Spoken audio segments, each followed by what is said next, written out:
Welcome to the cave again. Welcome back to my little closet. And today we're going to be talking about how to practice painting. Over the years, I've got a lot of different students that have come to me, and they spend 5 hours in a classroom with me every week, and they often ask, what can I do during the week to get better? And the first thing I always say is, the most important thing, have a sketchbook. Okay, before you go further, just have a sketchbook and make sure you draw on it every single day. And then, basically, informing this presentation, I put together some different, I'll call them the top 10 things, once again, do's and don'ts, of practicing painting. Because when we start off painting, oftentimes we go through different levels of learning. So often when we're starting off in the beginning, there might be a really steep learning curve. We're learning about painting, we're learning how to put it on, we're learning what mediums do, all these sort of things. And then we kind of plateau for a while, and then it's like, how am I practicing? I'm not really getting better. I feel like I'm stuck in a rut. I feel like I'm spinning my tires, right? So I put together this list of things that you can do and incorporate into your own life and your own studio practice and help you get better as well. So let's jump right into it. The importance of the studio. Okay, the first thing which is important to note is that you need to have a space dedicated to creating. I've had spaces in very odd situations before. I used to live in a kitchen in Flagstaff, Arizona, and it was a really small kitchen. I had literally this much space to paint. So I got a Julian, or one of those tabletop easels that folds up, and I put it on this little miniature table, and it had a drawer that could pull out, and I could put my paint thinner there, a little bit of linseed oil, and I could store my paints inside of that box as well. So I literally had just, 2 feet, basically, in order to paint. And I was next to the oven, so not a good place to be, by the way. Painting next to the food, probably not a good idea. But anyway, especially with explosive stuff, even a worse idea. But what I'm saying is, no matter where you're at, figure out a space that you can dedicate to painting. And when you get into that space, it's going to automatically feel like, this is the space I'm supposed to be working in, right? So it's the thing about it, if you're going to the gym, and once you get to the gym, you're like, I guess I'm not going to go on the Stairmaster.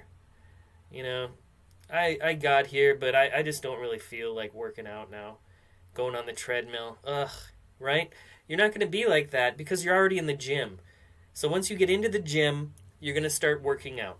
The studio should create that same type of mindset. And we'll get into some distractions and how to manage those later as well. But get into a mindset of creation. I'm sitting in this chair. The first thing is literally to get your butt into a chair, sit there in your studio space. Sometimes I have students, they're like, well, I get to my studio and I just don't know what to do. Well, that's going to be your practice for the day then, okay? Your practice is going to be figuring out what you're supposed to do, and that's your studio practice. But you got to devote some time every day to being in a studio and creating an environment where you can work. Now, as you can see here, different studios for different painters vary greatly. Here we see Francis Bacon in his studio, which was notoriously messy, and down here we can see some different probably source materials and rags and books and stuff like that. He's got all his brushes and stuff here. There's kind of a cockpit. I like to think of it as a cockpit, actually. There's kind of a cockpit which is set up for painting. It's like a drum set, basically, you could say. A really good drummer is going to know he's going to want his toms in a certain place and want the bass drum in a certain place for his body. So figure out how to set up your little cockpit for painting and be able to do it. It's really the first step.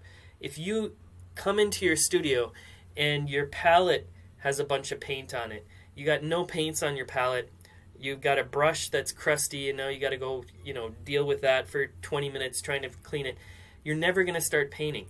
So make sure that space is set up and ready to go at the end of every session. Don't leave it, in a state where you can't continue painting. Francis Bacon's studio may be really messy, but I bet it really works in a way for him as well. You can even see on the wall he's got these different things putting up on the wall. That's a great thing to start doing in your studio. I got to start putting some more stuff. I got some of my daughter's drawings over there. I need some more stuff up in my closet, actually. But, use your walls to put inspirational thing. If you find a painter, if you have access to a printer, print out those paintings that you like. I can't stress this enough. I don't have the book here. Oh, wait. I do. Yeah, here's my book. So here's my book. And this is all stuff. I had access to a printer. So you just don't know. There's Van Winnen. Here's just some desert scenes, right? You never know what, just all this stuff. I have hundreds and hundreds of things I printed out because it was free. That's a good price. But I have a lot of stuff that I would print out, and it's good to have physical copies. Get those things up on the wall and start creating like a cocoon of your inspiration and your ideas in that space. And keep adding to it. Write down notes. Look at my notes. Here's some notes, right? Write down notes as well and put those notes on the wall. Write on the wall. Use the blackboard paint if you want. Get that blackboard, black paint, and some chalk, and be able to write on the wall itself. Or just buy the big roll of paper and roll out a big piece of paper on the wall. A place to keep inspiration, a place to keep ideas, brainstorms, all these sort of things. And see your progress. Create that cocoon of, creativity that you can happily work in. It takes time. It won't happen immediately. I'm setting up a studio right now that I'm going to be teaching out of as well. And it's still pretty bare. It doesn't feel super cozy yet. It just takes time. And artists will eventually form their own nests. And they're all different. Here we can see Piet Mondrian's studio. Believe it or not, look at this easel right here.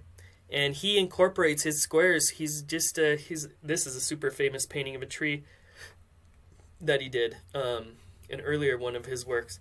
But you can see everything is about the square. Really. He's got this nice stove. Man, that would be nice. I feel like a stove would be a really nice thing to have in a studio. Just to give your mind a break every once in a while. Chop some wood, put it in the stove. Yeah, sign me up. So everybody's got a different studio. The first thing, if you've got to practice, you've got to have a space to practice in. So create that space in your home, or if you're lucky enough to be able to devote a room to your studio. As I've said before, I'm in a closet, so it doesn't have to be anything fancy. Be wherever you want to be and create that space that's devoted just to making art itself. One book that's I found really interesting that goes into this concept of an artist's studio is this book called What Painting Is by James Elkins. And I just thought this was a really awesome book because he likens painting to alchemy, actually, and thinks about it. It says here, where's this section? Alchemy provides a magical language to explore what is a painter really doing in his or her studio. The smells, the mess, the struggle to control the uncontrollable, the special knowledge only painters hold of how colors will mix and how they will look, right? So it's a really interesting look at painting as a way of alchemy, as a way of making, and that studio production area really is a place where these things can be manifest in a way. So create that, a lot of studios back in the day, who was it? Rembrandt, who's right here. I'm like, why is Rembrandt here? Because I was thinking of it. Anyway, Rembrandt had a lot of different stuff. He had like 4 arms. Okay, he had 4 human arms in formaldehyde jars, all right? And then he had like a stuffed crocodile. He had all sorts of stuff. And curiosities that was like a thing you could do. There was a guy named Hans Hofmann, not the second Hans Hofmann, but the Hans Hofmann who is obsessed with Albrecht Dürer, late 16th century. And King Rudolph in Prague actually asked Hans Hofmann to be his collector of curiosities, so to speak. He's a painter. He made a bunch of really interesting paintings as well, of birds and things like this, if you want to check out his work. But really, he was tasked with creating all these different things. And we can think about what it is to have a bunch of curiosities and objects in your studio that spark imagination and creativity. A lot of it's about looking in a certain way. You want to have objects that you can look at, that stimulate the way we look, because essentially that's what we're doing as artists, is that we're looking and we're creating most of the time. So surround yourself with interesting things that you can look at, you can draw from, you can paint from, all these sorts of things. A really good video series is just called What Do Artists Do All Day? And they look at artists' different studios. And I think it's a really good way to look at the practice that artists develop. So oftentimes you'll hear that artists have a practice. What is your studio practice, right? And so an artist practice simply means what they do pretty much every single day. And one really famous artist practice is Stephen King, who just worked from like 10 o'clock in the morning till around 3 or 4 in the afternoon. So when you look at Stephen King, you think, wow, how did somebody write The Stand, right? That's a huge book. And he's written 30 or 40 of these, like 50, I don't know, probably more. How does he create so much work? It's a very consistent practice. He's got an awesome book, which I also suggest checking out just on writing. But it's an awesome book for anyone involved with the arts, just trying to get involved with daily practice and routine. And I think it's called On Writing, actually, by Stephen King. So if you find that book, that's a really awesome book. But essentially what he does is he works around 5-6 hours a day writing. Wakes up, used to probably have a cigarette and this sort of thing. I don't know if he does that anymore. But wakes up, has breakfast, kind of gets in his studio, gets situated, and then writes for about 2 hours, takes a break, has lunch, lets things digest a little bit, then goes back to work for about 3 or 4 more hours. So in the end, it's like 5-6 hours of work every day. Take that times 30 days, because, you do it every single day. All of a sudden, it's 180 hours of work in a week. So think about that practice. How can you maintain a certain studio practice that you do every single day? And you're going to find that, this consistency will naturally lead to a habit forming, and that habit is going to just really cue your practice in. You're going to be practicing when you don't even know it, right? Because what you want to do is get better at something, essentially. That's why you want to practice it, right? So there's different ways of practicing, and I could get into that as well. The different ways we think about practicing when we're trying to deliberately practice, and that's what we're seeing right here, of course, is deliberate practice. So we're looking at decooning, right? This is a whole section that you can think of. Decooning goes into a studio every day, and it doesn't matter if you don't like decooning. Just look at the painting and think of what type of practice this painting would take to come into existence. Now, a lot of what decooning is doing is dealing with the complete abstraction of the form, the complete reduction of the form into very simple planes, right? So we can see the eyes up here and the idea of a form with 2 legs coming down here. We can kind of see a woman here. Now, this is the goal, and I get into other parts of this later, but the goal is to have this consistent practice of looking at a human figure and breaking it down into abstract, simple shapes. That's something that can be practiced every single day. It's quite different than, academic drawing, for instance, where we see a different type of practice develop. But think about it as, what am I practicing every day? Start getting into your head, what is the deliberate practice that I'm engaging in at this moment? What is it that I want to get better at, right? So with decooning, this was abstracting the figure into these simple forms. That's something he practiced every single day, making that picture plane as flat as possible. Look at how flat this is. It's supposed to be flat. It's abstract expressionism with the figure in it. Okay, so that's the practice. Think of what is your practice in that regard, and really pinpoint what it is you want to get better at. What's the end game, so to speak, the long-term goal, in a way. Todd McFarlane, who has a really interesting video that you can watch as well online, but Todd McFarlane talks about practicing one thing every week and getting good at it. So 1 week he would do hands, the next week he would do arms, the next week he would do faces, the next week he would do feet, whatever. And he started thinking about, I could just learn one little thing every single week, but it's a really good way of thinking about compartmentalizing. Okay, I got to learn this. I'm going to just do this for a week. It's a very different mode of practice than de Kooning. The goal is completely different. So if you want to practice effectively, you have to know what is at the end of the tunnel. What is the thing that you're trying to do? Do you want to draw like Todd McFarlane?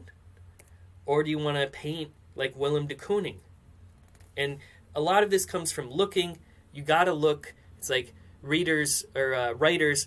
People often ask, how do I become a writer? And the number one way is you have to read a lot as well as write a lot.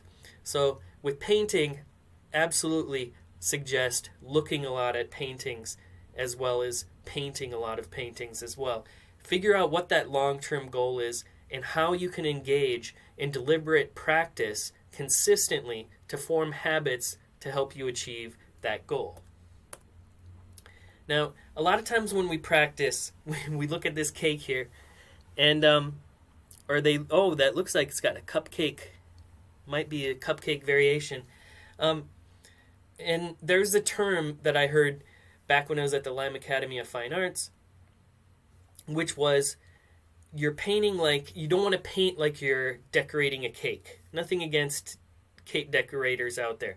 There's probably some really nice cakes out there. But what they meant is you're kind of just squishing. You're not looking at overall forms necessarily. You're kind of just endlessly going in circles with your paint. I got to put this here, got to put this here. It's becoming too methodical, right? This is how I paint. This is how I squish the squishy frosting thing, right? That is not going to necessarily be a type of practice that you necessarily can get better at, because you've already got it ingrained in your mind of how you just squish that thing, right? And so you're just squishing the thing and putting the frosting on the cake. It's routine for you. You have to get outside of your comfort zone a little bit in order to get better. So if you find that I can kind of draw this face okay, and then you just fall into, this is how I make eyes, this is how I make a nose, this is how I make a mouth, right? And you fall into all these traps, that's where you're gonna be stuck. That's how good you're gonna draw. You got to go back to looking and observation, and every single time thinking about, how is this eye constructed, right? What is the way this eye is constructed? What happens if I look this way? What happens if I look this way, right? How does it change? Those little things. How do those little things change? Instead of falling into, this is a nose, this is a mouth, this sort of thing. People often talk about this becoming illustrative in a way, which I don't think really pertains anymore. That used to be kind of a pejorative term 20 years ago maybe, that you were an illustrative painter, that you weren't necessarily just observing and creating. You kind of had created this visual vocabulary and were just inputting it into all these different situations. And I don't think that's a good criticism anymore. But you do know people, there's often like an anime trap I think people get caught in, that I've witnessed a lot of people get caught in, where they grew up watching like tutorials when they were, I don't know, who knows when they start watching them, but they keep making their eyes kind of like anime eyes, and they kind of keep making their mouths in the same style. There's like this cuteness that invades the drawing in some way and the eyes get a little bit bigger. No matter what happens, they can't get rid of this like anime remnant. And that can just be from practicing one thing and not one thing too much, and just not going outside of your comfort zone enough to get out of decorating a cake, squeezing the thing, to really just remember to see and observe. So one thing that we think about with painting is think about it as a discipline. So when people say like, yeah, I went to the army, it was the best thing ever for me, it helped me get my life together and all this, right? So think of painting as another discipline, as, being in boot camp or a martial arts, which is why I have Bruce Lee here. You're kind of doing something more than just learning how to paint, right? You're not, how do you say it? Think about the reason why you really want to get better at painting or drawing. And this can be bigger than you think in some regards. But think about, what is it that motivates you to keep pursuing this goal to get better at painting or get better at drawing. And a lot of it has to do with a certain discipline that it takes. A lot of people just love expressing themselves, and it comes innately almost. They're just creating out of nowhere.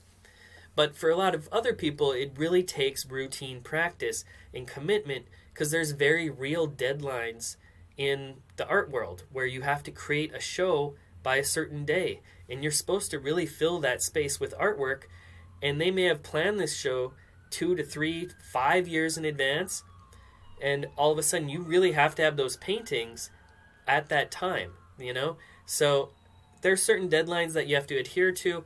Let's say you want to do 6, huge paintings. You're going to have to even pace yourself. Okay, that becomes a painting every 4 months, every 3 or 4 months, right? For those big 6 paintings. Can you actually achieve that? What happens if you're 5 months in and all of a sudden your time start ticking away? So thinking about compartmentalizing, I know we want to think about artists as being, these bohemians who just wander and magically create things out of thin air. But think of yourself as devoting yourself to a discipline, just like you would devote yourself to learning to roller skate, or learning to cook better, or learning all sorts of different things, right? So art is a discipline just like everything else. Treat it like that. Get a picture of Bruce Lee, print it out, put it up on your wall as a reminder that you're really putting yourself in a situation where you can improve your life through art. And that's part of why I think a lot of people are creating. They want to, add some sort of fulfillment to their life. And structure can often do that in good ways. Now, one thing I do with my daughter is that she draws all the time. And she always has, believe it or not. And one thing she doesn't want to do is observational drawings. And I had to think of a way to get her to do these observational drawings. So what I did was I simply made this little box like this, as you can see, and broke the box into 10 different sections, and then there's level 1, 2, and 3, different colored stars. So for every 15 minutes that she does an observational drawing, she gets to fill in a box. Now, I think this is the thing that I'm doing, and the trick that I'm doing with my daughter, is that when you consistently do something every day, it becomes habit a little bit. And just as, children, they say children need structure and all this sort of thing. But I think we all need some sort of structure. And when we get into a habit, maybe it's reading for 20 minutes before you go to bed at night, that becomes the thing you almost look forward to at the end of the day. Okay, I'm going to read for 20 minutes before I go to sleep. And, you're almost looking forward to going to bed to read for that 20 minutes, even though it's a small amount of time. Think about, I start with 15 to 20 minutes, I think is really good to start, because it's an achievable goal. And just from, those theories about how we can achieve our goals, it's better to start with small achievable goals. So I'd start with just 15 minutes a day. See if you can devote 15 minutes every single day to drawing from observation or painting from observation. Keep track of it though. Print it out, and put it on your wall, and keep track of it. You can have a little timer, of course, but have something that's trackable so you can see your progress as you go through every day of drawing. This is going to help you in the long run. You're going to be able to see how much time you're actually giving to it. Now, personally, I use they have something called the Pomodoro method, which is 25 minutes of practice and 5 minutes of break. Personally, I prefer 45 minutes. I call it the lasagna method. 45 minutes of work with a 15-minute break.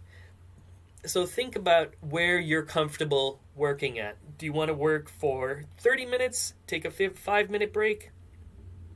Can you work for 15 minutes, take a 5-minute break? Can you do 25 minutes with the 5-minute break? And you're thinking, what's up with this break? You got to do more than one, okay? So a good place, I think, would be 45 to 15, devote 2 hours a day to painting and drawing. Just go for 45 minutes, take a 15-minute break, go for 45 minutes, take a 15-minute break again. But break that up. Maybe you can do 30 minutes a day, maybe you can do 20 minutes a day. If you can go 30 minutes a day, if you can only go 30 minutes a day, you might want to try to break that up, into 2 10-minute sections, 10-minute, 5-minute break, another 10 minutes, 5 minutes at the end, or whatever. Break it up, but it's important to think of your brain as a muscle that you're actually working, right? They say that, these top chess players that are playing on like 30 games at once, right? That they're burning like 6,000 calories a day, and all they're doing is playing chess. They're not doing any sort of workout at all, but their brain is just running so fast, it's actually burning calories in their body. So you can get physically tired from drawing and painting. It's a difficult thing to do, and it's frustrating, right? So think about how you can set up breaks in order to best practice, because you're not going to really practice well when you're super tired. So you want to optimize your work versus your break time. But I'd say 2 hours is a great thing to shoot for, but I would start just with 20 minutes, 15, 20 minutes a day, and that'll start the habit rolling. And once you get 20 minutes, it's going to be easy to add another 10 after a week or so onto that as well. So think about how to break up your time and how best to practice and to rest your brain every once in a while as well. So another way that you can practice is to simply do the same piece over and over and over again. A lot of times students will not be sure of what subject to paint, right? And in painting, I can understand why they're not sure what subject to paint, because I think often in art school we try to get students to intellectualize things too much, too fast, so they feel like every painting is something completely new and a whole new experience. I would emphasize do the same piece over and over and just stick to tried and true painting themes, right? Self-portrait, figure and interior, figure in landscape, cloudscapes, still lifes, right? Make a still life out of paper and then paint that still life. Make a drawing and then paint your drawing. Do a painting and then do a drawing from that painting, right? Make a sculpture out of a pizza box and paint that. Do the same thing over and over and over again. And you're going to find out that after, you keep doing it, you're actually getting better and better. I think this would be fun to do for a whole year. I should just devote myself to it. I never feel like I have the time, like I'm sure many of you as well do. But I think it would be a really cool exercise to try to do for a year. Do every month a different subject, or maybe every week, do a different subject for that week. Like only do eyes for an entire month, right? Only do paintings of eyes. Maybe they would switch into something else completely by the end, and you're just dealing with a circle or something like that. Who knows? But focus on one thing for an entire month, and then switch for 12 months. I think that could be a really interesting project for somebody to do. But do the same thing over and over and over again. It's a simple way to practice. We look at Rembrandt. Here's his first self-portrait. I'm guessing, I don't know, 16, 19 or something maybe. Or probably, no, yeah, I don't know. Early self-portrait, right? I'm just going to run through some of these. Rembrandt's known for doing tons and tons of self-portraits. Another self-portrait. He did 80 total. You not sure what to do? Do a self-portrait. Just paint yourself. These are chronological too, by the way. So you can see him aging, which is kind of interesting as well. So here's his last one he did. And commit to that. Self-portrait every day for 30 days. That's going to be, you're going to be able to really see a beginning point and really see an end point, and that's going to be a clear way to practice every single day. Now, when you're doing those self-portraits, what I would encourage you to do is don't get too caught up in any little details every single day. Think about big masses, big shapes, right? What are the big main forms of the head, main forms of the nose? So you're not just merely looking at observational, this is darker, this is lighter, but you're also thinking about the construction of the head. And this can be important in anything that you're doing multiple times. Let's say you got to do just penguins. You got to do penguins for 30 days, right? So all of a sudden those things can just be broke down into those simple shapes as well. So you're not just doing observational drawings of penguins, but you're thinking about the construction of the forms, those big, simple, primitive shapes, cones, spheres, cubes, these sort of things, and how that penguin is constructed. Do it for a month. Repeat yourself over and over and over again. It's totally okay. Painting and drawing is one of those places where it's completely normal to repeat yourself again and again and again and again and again. Now, another thing which is really important is just observational sketching and drawing. I can't tell you how many times people refuse to believe this. Students over the years have come to me, and I always say, are you doing observational drawing? Because I can tell they're not by looking at their paintings. They're not doing enough observational drawing because the paintings aren't drawn well. The construction of the painting is not good because the drawing isn't good. And what do we talk about when I say that? You're thinking, what? The drawing and the painting, right? The drawing and the painting is that preliminary sketch that we start off with when we're painting. If that's off, no matter what you do as you put more paint on it, it's not going to get better, right? So you got to start off with a drawing that's really, really solid. It's best to start off with a sketch, and that sketch should be edited from like 5 or 10 other sketches that you've done. So if you really want to paint something, do like 5 or 10 sketches of it, and then start painting after you have done those 5 or 10 sketches. But observational drawing is also super important. Going back to my daughter, that's how I tricked her into making these boxes. I give her a reward, by the way, after she gets 10. She doesn't have to just have 10 and it's like, yay, this is your yellow star. No, I get her a present for every time she gets 10 of these as well. So there's some motivation there too. Maybe you could treat yourself in some way. I don't know, take yourself out for a hot fudge sundae if you want to. But give yourself a reward if you do 10 boxes. I do this. I think I got it here. So I got it right here. This is my little thing that I came up with.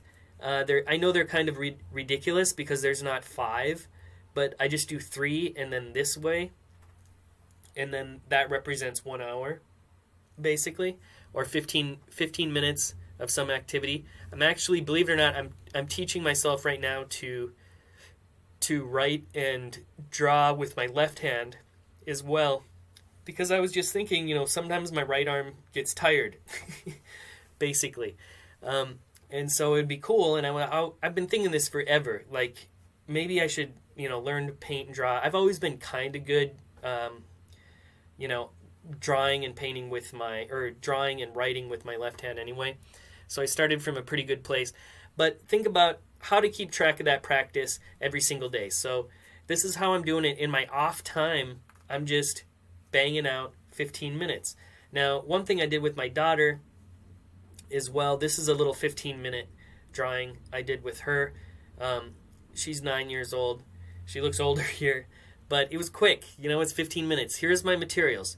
Blue Prismacolor, watercolors, and this watercolor brush that you fill this little reservoir thing with water. So you don't even need a cup of water. You can just use that brush right there. And these are just quick little sketches I do and little value studies. So I'm just banging these out. And this was her idea, actually. She said, we had a challenge, because it's all about the challenges, of course, with YouTube. But she's like, the challenge should be, we do a 15-minute drawing of each other, then we do a 5-minute drawing of each other, and then a 5-second drawing of each other. I wish I would have had the 5-second ones here, and of course that one is the best. But anyway, that's how I bang these out, and that can be a fun thing to do as well, to start with a longer drawing and then go faster and faster. Most people think, we're going to start with gesture. That's good too. It's good to get loosened up, start with gestural drawings. But I think it's interesting to work backwards as well. Start with a longer drawing, then go simpler as well. So you can practice in that way too. And you don't need much to paint. Practice with painting. Because with painting, essentially what we're doing is using a brush to create big swaths of value, right? So we can translate this into oil paint or another type of paint quite easily. But just with one of these little brushes, I think it was like $3, that Prismacolor watercolor set, and you're good to go. I use brown paper as well, just because I like it. I think another good thing to do can be to go on these epic tutorial sessions. I've done this a couple times as well, where you just load up a bunch of tutorials about a certain subject and then draw from that. And it's good because they're timed as well. And, there's a bunch of different, just search for step-by-step drawing hands or step-by-step drawing eyes or these sort of things. And do a bunch of those all at once and, try for maybe 2 hours of just drawing hands. If you want to get really into it, you can make yourself, there was a book called Drawing the Natural Way by, what was his name? Nicholas something. Anyway, and it had this big schedule in it, actually. It was a big box with all these different assignments to do every day, and it was like, okay, you got to do 40 minutes of gesture drawing today, you've got to do 1 hour of observational drawing, right? So you can make up your own schedule for the entire week if you want to really devote yourself to practice. So we're, again, going back to the gym, we're thinking about, okay, I'm doing my abs one day, then we're doing my quads the next day or whatever. But just vary it. And we're also giving ourselves breaks occasionally. I wouldn't even take a day off. I don't take a day off from drawing. But that's just because it's my habit and I get kind of weird if I'm not painting and drawing for a while now. So think about how you can, practice every single day. Bring up a bunch of tutorials. Maybe that's your Monday, right? Tutorial Mondays. I'm going to spend an hour doing tutorials every Monday this month, right? And then Tuesdays, I'm going to do observational drawing. Wednesdays, I'm going to do gestural drawing. Think about how you want to break these things up and devote a little bit of time to them every single day. Another big thing when you're starting out is simply do a series. Now, this is kind of similar to what I was talking about previously with a theme, like doing a self-portrait, with all the Rembrandt self-portraits. But pick a subject, then make a deadline for when you want to be finished. This can be really good practice to just being what artists do. When we talk about that video again, what do artists do all day? A lot of times they literally just have a deadline and they've got to make these paintings for that deadline. So what else do we need besides a deadline and paintings? We need a subject. We need something to tie them all together, right? So think of, it can be a really big umbrella, simple subject that ties all your work together, and just focus on that one thing. Here we got Monet's haystacks, right? So he just painted haystacks all the time. He'd just go out and paint haystacks. What are we doing today? I don't know. Looks good for another haystack, right? So just painting haystacks every single day. And now, of course, he's the best painter of haystacks that we could ever imagine. Everybody loves the haystacks. But he has a simple subject, committed to it, haystacks at different times of the day. All of a sudden, we're creating an entire world. But for you, somebody who wants to get better, somebody who wants to practice, think about that subject. It can be broader. It can be more complicated if you wish as well, right? So your subject could be about, humans' relationship to nature, right? We're like a species that's been taken out and we're no longer feral and we've been domesticated or something like that. And you can think about paintings that deal with that subject. So humans in nature, tame humans in nature, domestic humans in nature. That could be the whole subject of a series of paintings that you could work on for a year or 2 years or 1 month.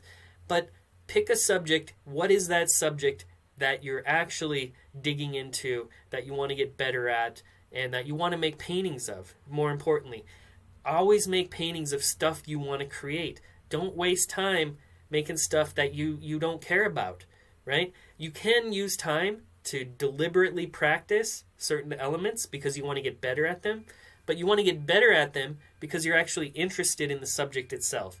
So always do the best that you can to pick stuff that you're interested in. I can't stress that enough. So many people, I think, quit painting because they're painting stuff that doesn't interest them. Okay, turn off your phone and Wi-Fi.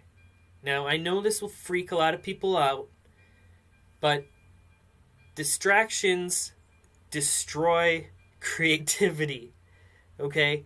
Maybe you want to have a podcast on. That's okay, Hopefully, you can download the podcast. There's this thing with, you look at the Instagram feed, it's endless. It never stops. You just keep scrolling and scrolling and scrolling. You look at the way games are made these days. They're made to never end. It's like you're entering a separate world altogether in this game, okay? And those things can be a lot of fun. I play all the time. I actually have a really odd, creative way of using my time while I'm gaming. I could get into. Now's not the time. I'll do it after this. But turn off your Wi-Fi and turn off your phone. And you're not going to find any urge to use it. Because I think when we're talking about painting, we're really engaging in an activity that requires an attention span. And now we're in the attention economy, right? Everybody's battling for attention. I'm supposedly battling for your attention right now as we speak. And YouTube wants your attention, and Facebook wants your attention, and Instagram wants your attention, and Twitter wants your attention, and Reddit wants your attention. All these things want your attention, and they want you to devote as much time as possible on their platforms. It's built into the platform itself. They want you to become addicted. They want you to wake up and check your Instagram feed immediately before you do anything else, right? That's the goal. They create them to be addictive, and they're hindering your ability to actually reach your goals because you're scrolling away all day, right? I don't have any problem with people using social media, but don't let it interfere with what you're trying to do. And identify it, especially when you're devoting time to an activity you want to get better at. Identify that feeling, that urge you have to go to your phone and check it, right? Put that into your head as a marker. Oh, Facebook wants me to do this. It's important to turn it off because you'll be drawing. You know what's going to happen? You're going to be drawing, and then all of a sudden, bing, bing, right? And then you have to look, right? Because Aunt Claire just sent you, a gif of a sloth. So turn off your phone. Turn off all your notifications. Do whatever you have to do. If you got to have something on, turn off your notifications so you don't hear the dinging and all this stuff. If you want to listen to a podcast or you want to listen to some sounds while you're painting and drawing, I understand that. But just eliminate the urge to go online and waste your time on all these different websites that do want to waste your time. They really do. There's actually apps you can install in Chrome, I know at least, and they literally just let you block certain websites for a certain amount of time. Just type in like block website Chrome plugin, and you'll probably find them. And you can just put a list of sites on there and just say, I'm not going to be visiting any of these sites for the next 2 hours, and just block them. Another thing I think that is really important is with painting and drawing, so famously Gauguin, Gauguin in his later years was like literally rotting. Okay, his body, he had syphilis so bad, he had sores all over his body, and he was like dying for years and years, and he was a morphine addict as well, and he made really, really beautiful paintings. So good for you, Gauguin. In this day and age, I think it's important for artists not to fall into the traps of addiction and make sure that we have healthy minds. And I think a lot of times this involves doing activities that help our attention spans. So what helps our attention spans? Not engaging with Twitter and Instagram and 2 screens at once, but going back to these, exercising, just running, feeling your breath, exercising in any way that you can. Reading.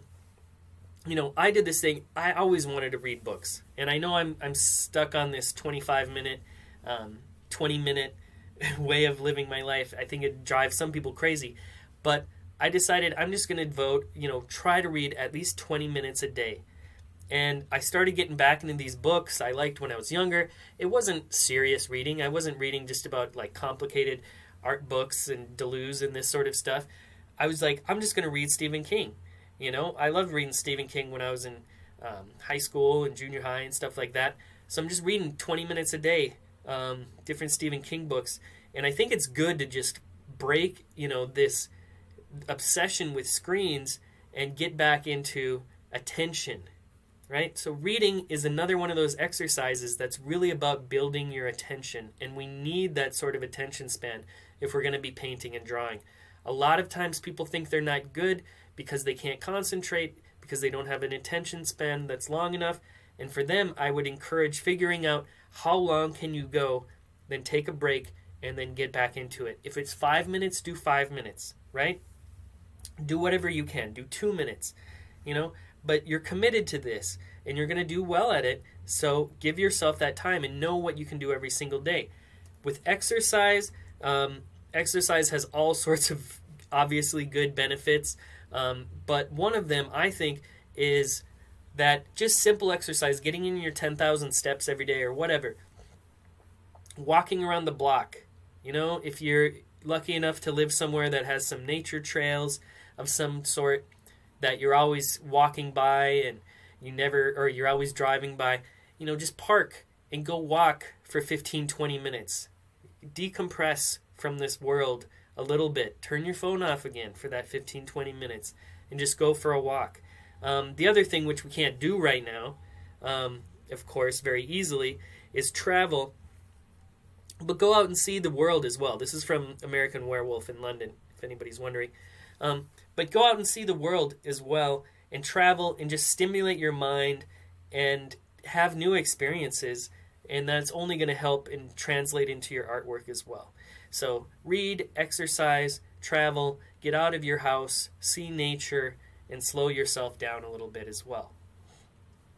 So this is what I was talking about as well before, picking a monthly or a weekly theme, sticking to it. Here we've got Emilio Villalba, who's, he makes a lot of different paintings now, but a lot of his first paintings that got a lot of attention were just these paintings of all these different eyes. So I think it could be interesting just looking at eyes, using different colors for them. You can dig deep, do a deep dive on any single subject, and really focus on it for an entire month. I think that would be an awesome way to practice and set a pretty big goal. A month is kind of hard, as we know. Trying to do anything for a month is tough, as we know in February when our New Year's resolutions come due, right? So think about a month time frame. What can I make in 1 month centered around some certain theme? Another thing is to deconstruct your paintings and drawings into simple shapes. So here's a Picasso, and the bull, of course, which he did throughout all the years in many variations as well. And here we see the bull starting off, kind of a naturalistic looking bull. Then we have a cubist bull, and then we have this kind of Paul Klee looking bull, and then we have this cave painting bull almost, or something like that. But taking that thing that you're drawing and breaking it into different components, right? This is deconstructing drawing. They do this in like concept art sort of stuff all the time, actually, as well, where they'll like be doing characters or something like that, or just trying to get better at drawing and painting, and they'll look at a head and break it into the simple planes of the face. So look at the head, draw the head first, and then try to break that head into the simple planes of the face. And I think this is really good because you're not only drawing and observing and kind of, moving that hand like you need to, but you're also thinking about the construction of that object in your head. And this kind of makes you think about it in a way that's a little bit more abstract, but it also allows you to control it and kind of own it a little bit more too, so you can move it around in space if you need to. So one thing you can do if you got a drawing that you spend a bunch of time on that you like a lot, look at that drawing and make a drawing of that drawing that's just a simplified version of that drawing. Deconstruct it all into these simple shapes. Diebenkorn, this is Richard Diebenkorn, Bay Area figurative painter as well as abstract painter, as well, doing the, just looking at the world, observational drawing, breaking that observational drawing into a completely abstract composition as well. So we can think totally abstractly, and we can also think representationally at the same time. So here's the top 10 things that we looked over in this presentation today. The first was the importance of the studio. The second was deliberate practice. Third is tracking your progress. Fourth is repetition. Do the same thing over and over again. Fifth is observational drawing. Look at the world, set up your own still life, draw it, paint it, use watercolors if you need to. Number 6, do a series of work. Number 7, turn off your phone and block time-wasting websites. Number 8, stimulate your brain with exercise, reading, and travel. Number 9, focus on a weekly or monthly theme. And number 10, deconstruct and reconstruct your paintings and drawings. So I hope this helped everybody out, and I hoped that, you can implement some of these tactics and watch your paintings get better and better. I think another good thing is, I got mine up here. Here's my sketchbook. I wanted to bring up is just label your sketchbook when you start. Put your name on there, and then when it starts. This is a simple thing I learned in high school, but I've been doing it ever since. And then you just always have a clear beginning date and end date for all the archivists who are really going to be interested in all your work. But you can also see this month, I spent 3 months filling this sketchbook or whatever. So figure out how many months does it take you to fill a sketchbook. If a sketchbook has 100 pages, make a goal for yourself. This comes back to that, weekly or monthly theme, but that could be, I just want to fill a 100-page sketchbook in 1 month. So that means I got to do 3.5 drawings a day. So think about how you can do that. 3.5 drawings. How long are the drawings? 20 minutes each? All right. That's doable. You can fill a sketchbook, 20-minute drawing, 20-minute drawing, 20-minute drawing, every single page. Fill it in a month. Figure out how you want to use your time to make yourself better. You can definitely do it with consistent practice. There's nothing better than simply practicing every single day at whatever it is that you're doing, and hopefully that practice will spill over into other elements of your life as well. So if you like these videos, please like and subscribe, and head on over to my Patreon. If you're interested in getting your work critiqued by me, you can actually head over there and check out the options. I got a couple others where I send out some postcards, hand-drawn postcards and painted postcards and stuff like that. But thanks a lot, and let me know if you have any questions.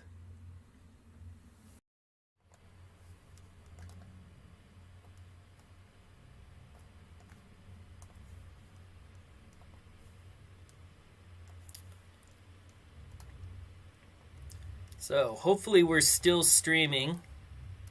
Opening it up for some questions. Let's see, are we streaming? Just got to check here. There I am. Sweet. So I got a couple different questions in the abyss right now. Couple different questions came up during the podcast. George had a couple of them.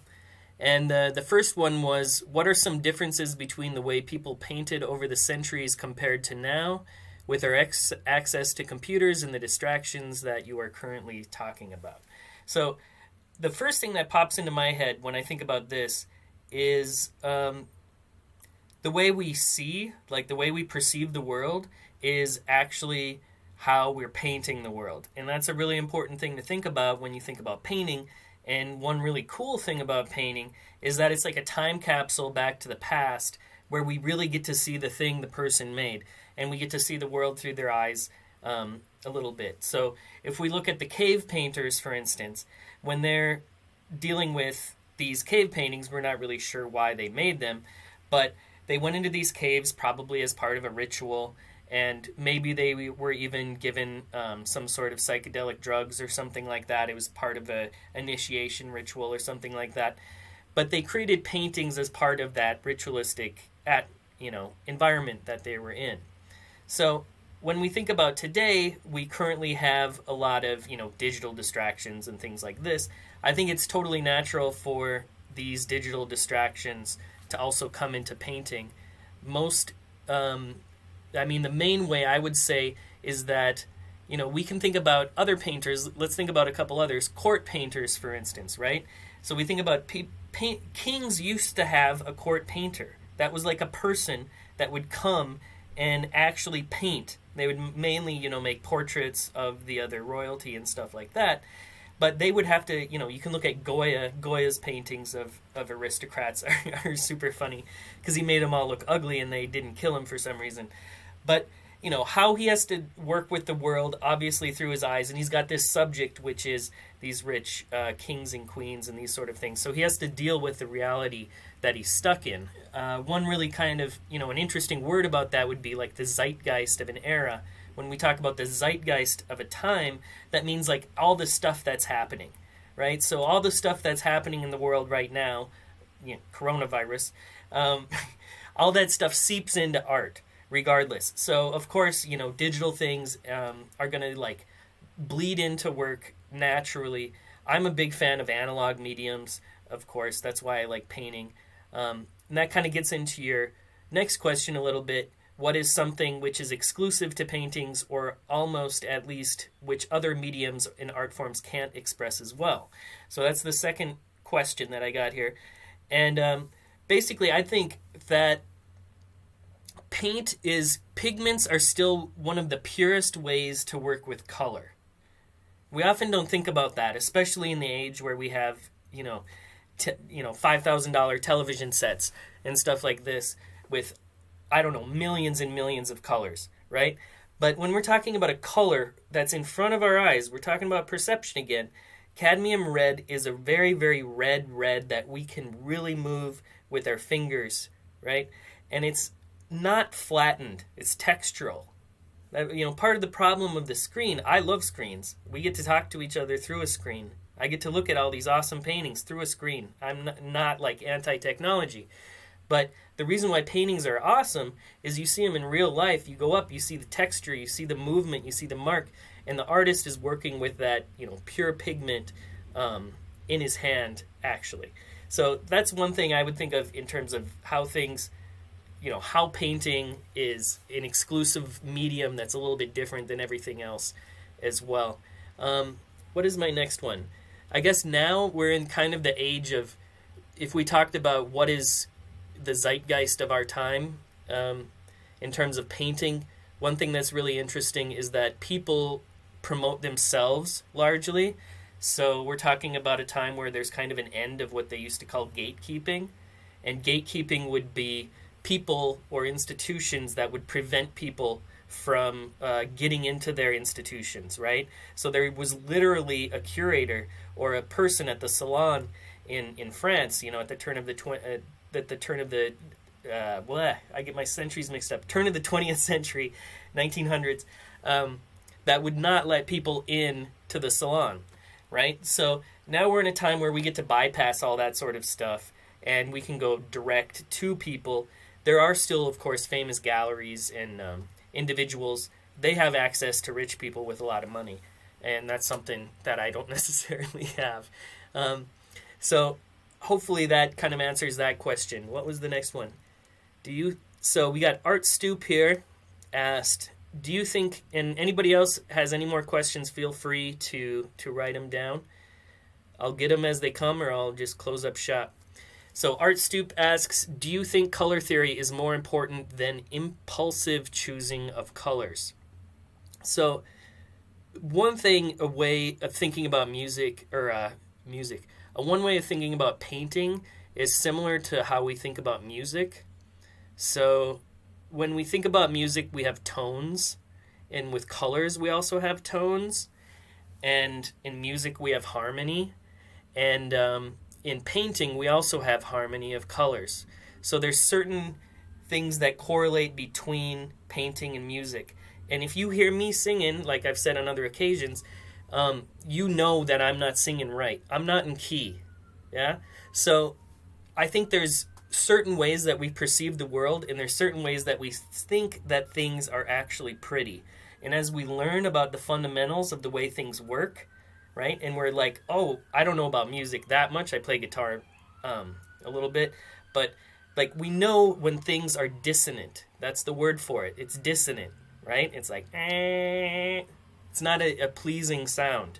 And some artists like to employ dissonant sounds in their work because they want to evoke something that isn't necessarily totally pleasing.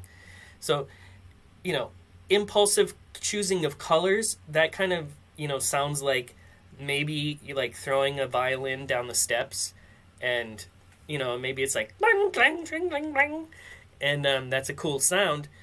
But I personally, I'm a big fan of paying attention to thousands of years of history and seeing what people got right with color choices and harmony and these sorts of things. But with that being said, I will, also entertain that idea, because there's a few artists, I can't think of their name right now, but they actually create like recipes for paintings. And so they would create a system where they relinquish their decision making in the painting process, basically. So they're not actively choosing this color should go here and this color should go here and all that sort of thing. So there are people that do it, and there are people that are successful with it. It's like so many things with art. It's not necessarily like a binary choice between, yes, you should impulsively choose colors, or maybe you should look at color theory. The basic thing about, I'll give you color theory in a nutshell. Here's color theory in a nutshell, right? Just have the values of your colors right. If you have a purple and you got a green and you got a red, if the values are right, it's probably going to look okay. And painters have painted like that for hundreds of years, right? So, yeah, you can kind of choose colors, but the main thing is the value. So the darkness of the color is super important. How has art changed my life for the better? George has one more question. Oof, tough. How has it changed it for the better? I think it's kind of like poetry. Like painting is like poetry. Poetry doesn't really have any point. It's like it's just supposed to be beautiful in a way. And I think a lot of the times, I was raised with painting from a really young age, so I'm sure like not everyone's aware of my story or whatever, but my grandmother was a really prolific outsider artist who had a home full of literally hundreds and hundreds and hundreds of paintings. So some of my first memories are like literally being under her grand piano, surrounded by hundreds and hundreds of paintings. So it's something like really embedded into me in a lot of ways. I can't help but love it. I can't help but spend my time, looking at it, thinking about it. Even when I said, like, previously, when I was talking about digital distractions and gaming and this sort of stuff, I actually listen to documentaries while I game. So I turn the volume on my game way down, and I'll listen to documentaries about painting in that way. So it's some way that I can always just, I don't know, it gives, I can't go without it, and I feel like I've sacrificed so much over all the years for painting. It's kind of amazing. And yeah, it absolutely enhances my life. I hope everyone else can let painting in that way as well. And it really is an awesome way to look at the world. It's a great way to learn about history. It's a great way to learn about different movements from all sorts of different people. And the great thing about painters is that painters generally, they're kind of like a court jester, you know? They were kind of always given a pass for some reason.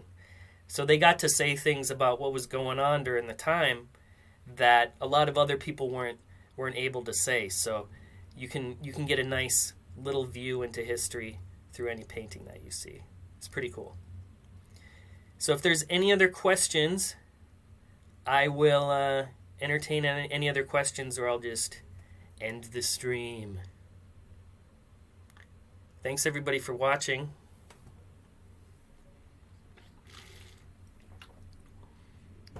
Hope everyone's staying safe.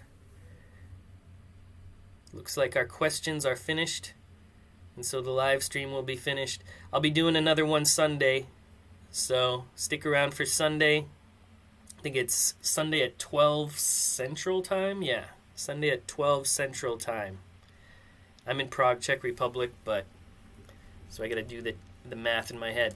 Thanks everybody, and yeah, like the video if you can. Helps me out, all that sort of stuff.